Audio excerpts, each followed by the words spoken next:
Boa tarde, presidente. Boa tarde. Hoje o presidente Bolsonaro, falando das mortes relacionadas ao coronavírus, ele falou é o destino de todo mundo. Ele já deu outras declarações nesse sentido também, dizendo que não é coveiro e tal. Queria que o senhor falasse um pouco sobre esse posicionamento do presidente e como é que o senhor vê os governos estaduais que estão começando a abrir a economia, enfim, movimentar a economia depois do isolamento. Primeiro, não me cabe aqui ficar comentando de que forma que o presidente responde a perguntas em relação ao número de perdas de vidas, que nós aqui sempre deixamos claro a nossa solidariedade às famílias brasileiras que perderam seus entes queridos. Então, eu não devo, de forma nenhuma, entrar nesse assunto que eu acho que não cabe à presidência da Câmara dos Deputados. Mas sobre essa abertura em alguns... Eu acho que, como eu falo, essa é uma decisão dos municípios e dos estados baseada em dados técnicos, né? Certamente os estados e municípios têm as informações adequadas para tomar as melhores decisões, né?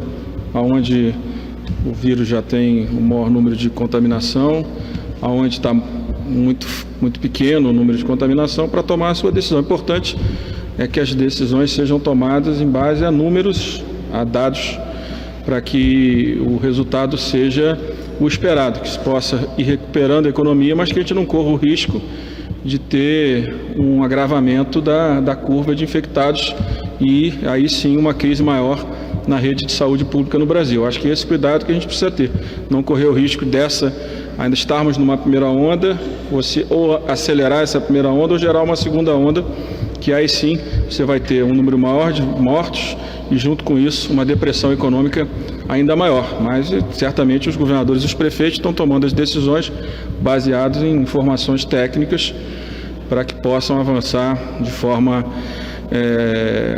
respeitosa no isolamento, no fim do isolamento. Sobre o socorro a estados e municípios, aprovado há tanto tempo e ainda na prática o dinheiro não chegou. Havia uma expectativa que fosse na segunda quinzena de maio, dia 3 de junho. O que eu recebi de informação hoje é que até o dia 9 de maio, 9 de junho será pago. A informação que eu tenho da equipe econômica. O senhor acha que está demorando para chegar socorro lá? Porque demorou a sanção, né? Agora é uma questão de fazer o ajuste baseado no que foi aprovado no Congresso e sancionado. Os governadores precisavam retirar ações que tinham em relação ao tema do endividamento na Justiça Federal, no Supremo Tribunal Federal. Parece que essa semana tinham 17 ações que foram retiradas pelos governadores. Essa era um dos artigos, era uma das pré-condições que o governo organizou junto com o Senado e depois aprovado pela Câmara para liberar o dinheiro. Então, alguma burocracia teve, eu acho que liberando dia 9, eu acho que é uma data próxima. O que atrasou de fato foi a sanção. Obrigada, presidente. Presidente, boa tarde. Hoje o presidente Jair Bolsonaro vetou o direcionamento daqueles 8,6 bilhões que era do fundo do Banco Central, que foi na Câmara, inclusive, que teve a definição de que aquele dinheiro iria para o coronavírus. Na medida provisória original, dizia que iria para abatimento da dívida e teve duas mudanças aqui na Câmara. Primeiro para abrir o comércio e depois para ir direto para o coronavírus. Queria saber se esse veto ele foi conversado com a Câmara, se isso tem chance de ser derrubado, como é que essa notícia caiu aqui? A informação que eu tinha dos deputados é que tinha ocorrido um acordo, inclusive, para a destinação desses recursos. De fato, surpreendeu, pelo menos aos deputados que me encaminharam mensagens hoje, surpreendeu a eles o veto do governo em relação a esses 8 bilhões de reais. Surpreendeu. Agora que é o direito do presidente, cabe ao parlamento chamar uma sessão do Congresso e decidir pela manutenção do veto ou pela derrubada do veto. Mas ele surpreendeu alguns deputados que mandaram mensagem para o senhor. O senhor surpreendeu também ou isso tinha sido conversado? A impressão que eu tive na hora da votação é que existia um acordo do governo com os parlamentares para votar a matéria destinando aqueles recursos, tanto que eles colocaram um artigo que nós retiramos, que isso tinha que estar vinculado ao fim do isolamento, como se recurso pudesse desvincular, acelerar o fim do isolamento, né? O que acelera o fim do isolamento são dados técnicos, como falei, mas em relação ao valor estava ajustado, pelo que eu vi no plenário na hora da votação. Obrigado. Presidente, boa tarde. Um relatório da CPMI das fake news identificou 2 milhões de anúncios da SECOM em sites inadequados, assim, até de pornografia. Queria saber como é que o senhor avalia isso. Olha, eu acho que a CPI precisa voltar a funcionar. Esse tema da fake news ele é muito sério, né? Eu tive até agora almoçando com um parlamentar, fizeram uma fake news no meio agora da pandemia, dizendo que ele estava no exterior, estava nos Estados Unidos passeando. Quer dizer, tem que ter um basta o tema da fake news, mas com um texto que respeite a liberdade de imprensa, respeite o trabalho das plataformas, mas também, né, responsabilize e que possa chegar naqueles que estão financiando esse ataque à imagem das pessoas e também o ataque às instituições. Eu acho que o tema da fake news precisa avançar, o Supremo está fazendo seu papel no inquérito e cabe à CPI que ela possa, assim que o presidente do Congresso entender relevante, que ela possa voltar a realizar o seu trabalho. Mas o senhor vê com preocupação que isso tenha partido de anúncios da SECOM?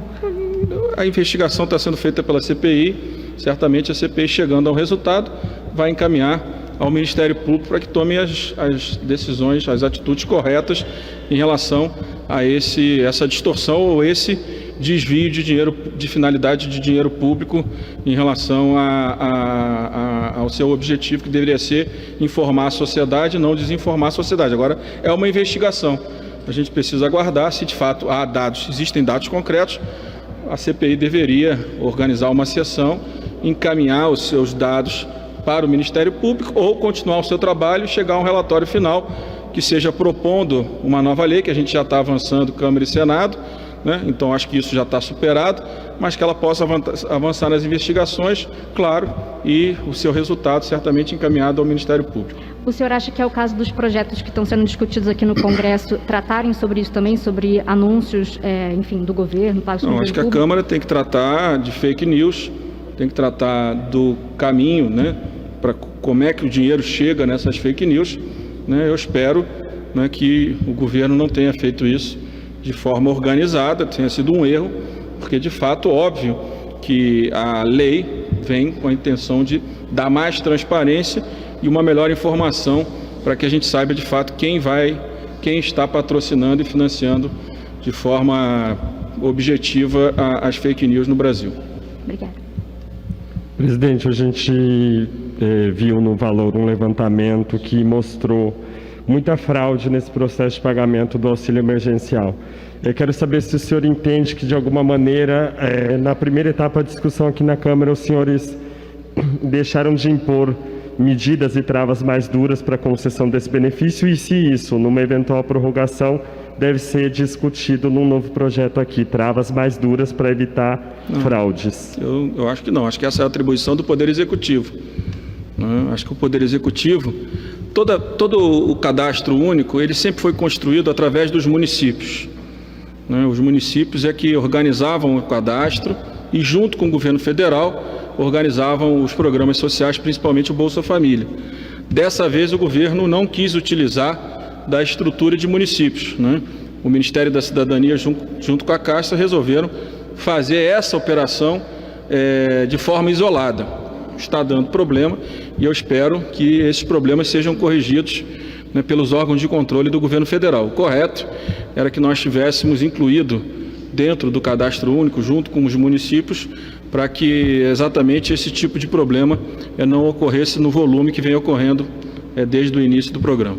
Em relação à pauta de hoje, uma das matérias que está aí na pauta é a MP 927. Queria saber, a oposição vem se posicionando bem contra essa proposta, enfim, não há consenso e eles prometem obstruir. O senhor não entende que talvez uma pauta tão polêmica quanto essa não poderia ser adiada, não deveria ser adiada e votada em outros momentos? Não, o que eu digo é que a 927 ela tem que se restringir àquilo que é o escopo da matéria. O relator tinha incluído, inclusive a pedido do governo, muitos temas da 905 e nós fizemos um acordo semana passada que nós não íamos sair do mérito principal de cada uma das medidas provisórias. Então eu espero que na hora da apresentação do relatório, os temas incluídos que são relacionados com a 905, que eles possam estar excluídos para que a presidência da Câmara não precise inadmitir os temas que não estão diretamente relacionados à medida provisória editada. Presidente, tudo bem? Tenho duas perguntas também. Primeiramente, saber se o senhor já está estudando uma forma de flexibilizar as regras de restrição aqui de acesso ao Congresso. Eu ouvi de alguns parlamentares uma vontade de já retornar ao trabalho a partir da semana que vem. Saber se o senhor vai decidir isso ou ao menos está estudando por isso, já então esse retorno dos trabalhos parlamentares aqui em loco. Não, por enquanto nós estamos começando a discutir junto com a diretoria da Câmara, junto com o Senado, para a gente possa fazer isso da melhor forma possível. Nós não podemos esquecer que o Parlamento brasileiro começou a trabalhar de forma remota logo no início da pandemia. Isso eu tenho certeza que colaborou muito, né, com a situação que Brasília vive hoje. O bom trabalho do governador, junto com a decisão do Parlamento. Aqui circulam 5, 10, 15 mil pessoas, dependendo da semana.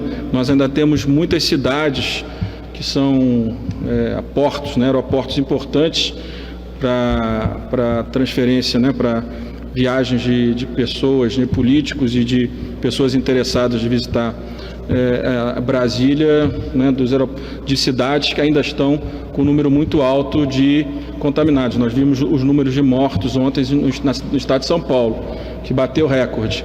Então, São Paulo tem 40% da malha aérea brasileira.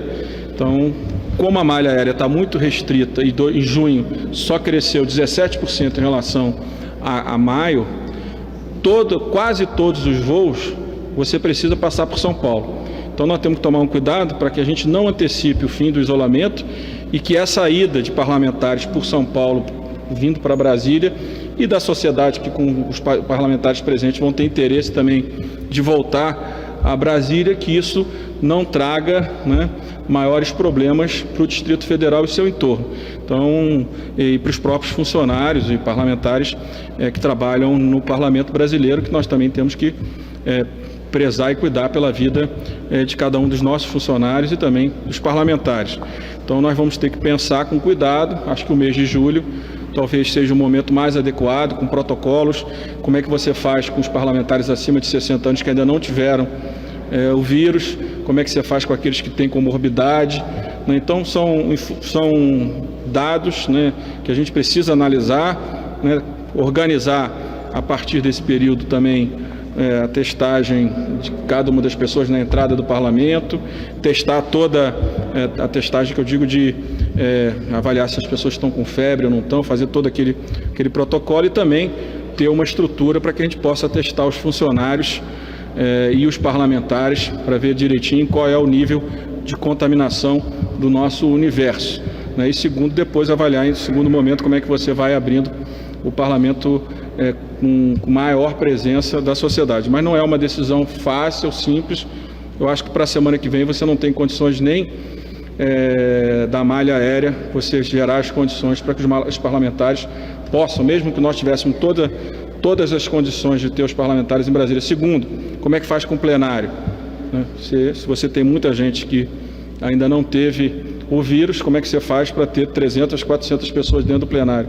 Não é simples, mas eu acho que a gente tem que começar a avaliar para que durante o mês de junho a gente organize e talvez a partir de julho, não sei em que momento, vamos aguardar as curvas de crescimento da epidemia, né, nas cidades brasileiras para a gente tomar a melhor decisão. Perfeito. Minha segunda pergunta tem a ver com um apelo por parte dos parlamentares aqui para a criação de um Ministério da Segurança Pública, em parte alimentado, né, esse apelo está sendo alimentado pelas manifestações de rua que estão cada vez mais violentas. Então, o senhor acha que cabe uma recriação de um Ministério da Segurança Pública? E quanto às manifestações que terão aqui em Brasília no fim de semana, o senhor tem preocupação de que se repitam as mesmas cenas de pancadaria, depredação, como a gente já viu em São Paulo, Rio de Janeiro e Curitiba? Olha, quem faz política de segurança pública nos estados é a Polícia Militar. Eu não sei qual a relação que o Ministério da Segurança Pública tem com esse tema. Eu acho que nós não deveríamos ter manifestações no momento de isolamento, no momento da pandemia. Né? Talvez a violência seja gerada pelo estímulo a manifestações que vem acontecendo desde o ano passado, em algumas cidades brasileiras, estimularam uma reação. Agora, nós criarmos um ministério por causa das manifestações, não. O que a gente tem que pedir é, primeiro, que se nós pudermos evitar as manifestações, é o ideal de todos os campos, de quem é a favor, de quem é contra, o governo. O importante nesse momento é que a gente continue conseguindo controlar a curva de crescimento do vírus. Eu acho que isso é o mais importante. Agora, falar que nós vamos pensar em criar um ministério para enfrentar a sociedade que quer se manifestar, aqueles que estão, né, usando da boa-fé de alguns manifestantes para usar de violência, eu acho que a polícia tem todas as condições de tomar as decisões adequadas para que essas pessoas não continuem, né, atrapalhando o direito do cidadão. Mas para mim, né, eu falei isso numa entrevista, eu fiquei domingo o dia inteiro vendo manifestações.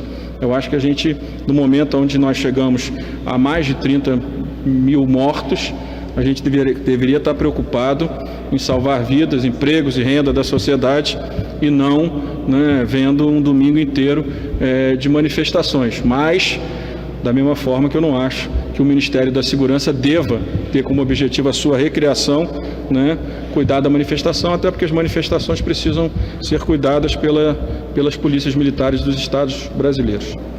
Presidente, o presidente Bolsonaro disse que já tem acertado mais 2 parcelas do auxílio emergencial, só que não sabe ainda o valor. O ministro Guedes já sinalizou que queria R$200. Passaria um valor desse ou um valor menor que R$600? Vamos aguardar a proposta do governo. Nós vamos começar a debater o assunto, mas eu acredito que o governo deveria encaminhar uma proposta e o parlamento discutir baseado na proposta do governo.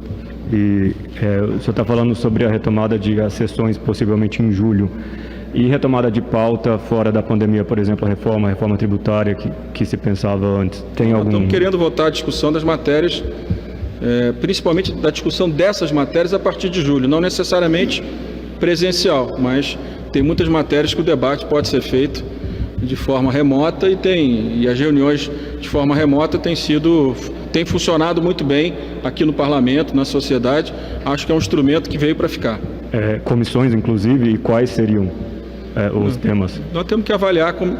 Não dá para avaliar, vai voltar em julho, vai voltar normal. Não sei se vai voltar normal. O que eu digo, se você tem deputados acima de 60 anos, deputados de qualquer idade com comorbidade, funcionários também, que também nós temos que trabalham aqui, que nós precisamos organizar de uma forma que eles também não tenham risco para a vida deles. Então, isso tudo tem que ser feito com muito cuidado. Eu não acho que nós voltaremos à normalidade em julho, mas você pode dar passos a partir de julho. Tributária seria um desses temas? Certamente. Tá. No começo da pandemia, o presidente e alguns aliados, inclusive empresários, deram uma previsão de que 7, 8 mil pessoas morreriam, às vezes até menos. A gente passou de 30. Tem algo que o governo poderia ter feito melhor no começo ou nesse período, ou o parlamento também, para evitar essas mortes? Olha, o ex-ministro Mandetta, as projeções dele estão sendo confirmadas, infelizmente, né? Eu nunca vi nenhum estudo sobre o Brasil, mas nos Estados Unidos a gente viu alguns estudos onde, se o isolamento tivesse ocorrido uma semana antes, tinha salvo, né, pela projeção o número de vidas, 2 semanas antes o número de vidas. Eu acho que o problema do Brasil não é nem quando começou o isolamento, eu acho que começou cedo. O problema é agora uma pressão que existe legítima dos empresários, da própria sociedade, que fica preocupada de ficar sem emprego, de ir reabrindo, né, mesmo no momento onde nós temos um número grande de mortes, como tivemos ontem em todo o Brasil, batendo recordes, mas um número muito alto no estado de São Paulo. Então, eu acho que a gente tem que ter o equilíbrio para que a gente possa, primeiro, né, organizar, né, o isolamento, organizar, se for o caso, a reabertura com todos os cuidados, todos os protocolos, para que a gente não tenha uma curva de aceleração maior do processo. O maior medo que eu vejo é que a gente possa estar saindo do isolamento no momento errado e gerando uma segunda onda do crescimento forte da contaminação do vírus em todo o Brasil. Então, acho que esse é o cuidado que nós precisamos ter. Obrigado. Presidente, durante a discussão do pacote de socorro a estados e municípios, o senhor fez muitas vezes o alerta a respeito da perda de arrecadação dos estados. Se eu não me engano, o senhor mencionou muitas vezes o número de 37%, até 37% de perda. Eu gostaria de saber do senhor, agora com o projeto sancionado, ainda que o dinheiro não tenha saído por enquanto, se nas conversas que o senhor tem com governadores, o senhor tem ouvido algo no sentido de que o dinheiro, além de estar demorando para chegar, pode durar menos do que o imaginado, porque o senhor também fez alertas sobre a incapacidade de os estados, nesse momento que nós já estamos vivendo, no mês de junho, por exemplo, de pagar salários. Se o senhor acha que existe esse risco ainda? E eu estava errado? O senhor estava errado? Estou perguntando. Sou repórter agora também. Não, nós sabíamos que nós vimos agora o resultado da indústria, né, um resultado ruim, né, a projeção de queda de 6, 7% da economia, a arrecadação dos estados caindo muito. Ontem eu tive com o governador Caiado, está muito preocupado com a arrecadação. Alguns estados já entraram nessa crise com problemas de crises anteriores, de heranças anteriores. Então não é uma situação simples. Eu também concordo que o diálogo é que deve permear esse debate em relação a como continuar ajudando estados e municípios. Mas, sem dúvida nenhuma, nós temos um risco, dependendo do tempo, né, de duração dessa crise, de como vai cair a economia, como vai cair ainda mais a arrecadação, para a gente poder ter uma avaliação melhor. Mas, sem dúvida nenhuma, o dinheiro começando a entrar dia 9 de junho, eu acho que alivia um pouco o caixa de estados e municípios, né? Com isso se ganha um tempo para daqui a 60, 90 dias se avaliar novamente o que pode ser feito e se será necessário fazer um segundo apoio aos governadores. Nós sempre defendemos na Câmara, a maioria, que o melhor caminho era uma vinculação como se fosse um seguro, né? Um seguro de queda de arrecadação. O governo preferiu outra regra, junto com o Senado. Nós entendemos que era melhor aceitar do que ficar conflitando, mas eu continuo achando que eu continuo achando que o seguro teria sido melhor para o governo, né, e com mais previsibilidade para estados e municípios, mas não foi assim. Vamos esperar os próximos 60, 90 dias para a gente avaliar se haverá alguma necessidade de uma ampliação do apoio também a estados e municípios. Presidente, boa tarde. Em relação ao adiamento das eleições municipais, o senhor já tinha dito que conversaria esse assunto com o presidente do Senado, também com o ministro Luiz Roberto Barroso. Esse assunto avançou? Nós vamos fazer a conversa nos próximos dias e depois trazer as informações para deputados e senadores, né, para que o parlamento decida, né, se cabe ou não o adiamento das eleições. Eu defendo o adiamento, acho que ele será necessário não pela data da eleição, mas como nós podemos fazer eleição durante o mês de agosto e o mês de setembro, que ainda são meses que pelas projeções ainda teremos um número alto de contaminados pelo vírus. Eu defendo, a gente sabe que vai começar a ter muita pressão de prefeitos que podem ser candidatos à reeleição, que estavam na pressão da prorrogação do mandato. Nós já dissemos que não haverá prorrogação de mandato por emenda constitucional, e agora eles começam a pressionar pela manutenção da eleição em outubro. O que significa isso do meu ponto de vista?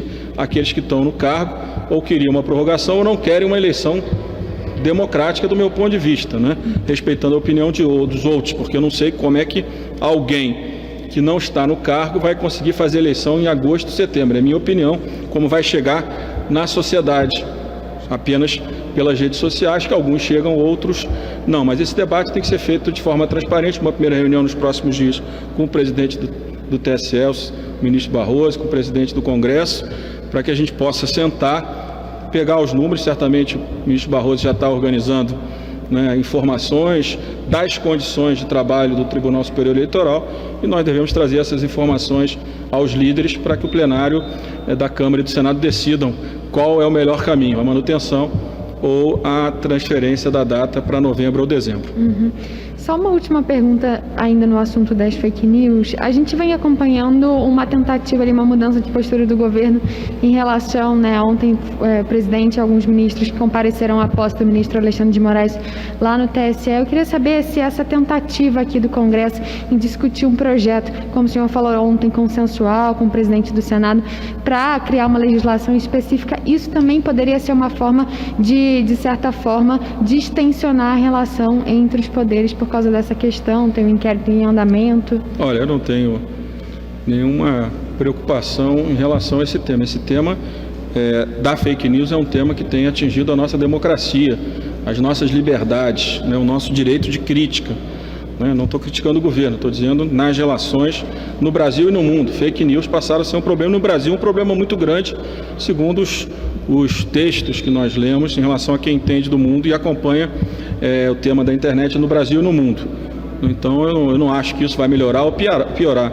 Nós precisamos de uma lei, né, onde o direito de todos seja respeitado. Hoje, o direito de uma grande parte da sociedade não é respeitado, porque se usa uma fake news, se financia robôs, se financia a viralização do ódio, né, e isso vai gerando constrangimentos, dificuldades e também um caminho de tentativa de gerar críticas e rejeição ao Parlamento e ao Supremo Tribunal Federal. Então isso não é contra o governo, isso é a favor do governo, porque é a favor da democracia você ter uma lei que mostre o caminho, dê condições para que se chegue no dinheiro de quem está financiando isso e dê transparência, né, ao processo e responsabilize, né, as plataformas para que elas possam cumprir o seu papel, né, que é muito importante. Hoje elas têm muita força, mas elas não podem se omitir da sua responsabilidade quando milhões de informações falsas passam pelas plataformas e nada acontece, apenas, né, a contaminação e a viralização do ódio em relação às pessoas e às instituições. Claro, nós estamos negociando com o Senado para que saia um projeto, porque é o seguinte, esse projeto, vamos dizer que tem a risco de ser vetado. Então é um projeto que precisa estar bem organizado entre Câmara e Senado, porque se por acaso tiver veto, não estou dizendo que vai ter, nós precisamos que as duas casas tenham uma maioria mais do que absoluta para que a gente possa garantir a efetividade da lei depois derrubando o veto, se necessário for. Só uma questão, retomando os números que o Thiago trouxe aqui de número de mortos, a gente já passou de 30 mil. A liderança do governo trouxe como prioridade para essa semana, na reunião de líderes da semana passada, a urgência do Código de Trânsito Brasileiro. Isso. O senhor não vê como um pouco de insensibilidade do governo tentar tratar de um tema como esse em meio a uma pandemia com números crescentes de mortos? Não é insensível? Vai depender do texto que o relator apresentar. Eu acho que o relator, se a urgência for aprovada, o relator vai apresentar um texto que retome algumas polêmicas que foram criadas no projeto original do governo e organize melhor o tema na sociedade. É uma demanda do governo, de fato. Nós precisamos respeitar, né, compreendendo que existem outras urgências, né, como as medidas provisórias que estão sendo votadas. Pronto. Obrigado, presidente.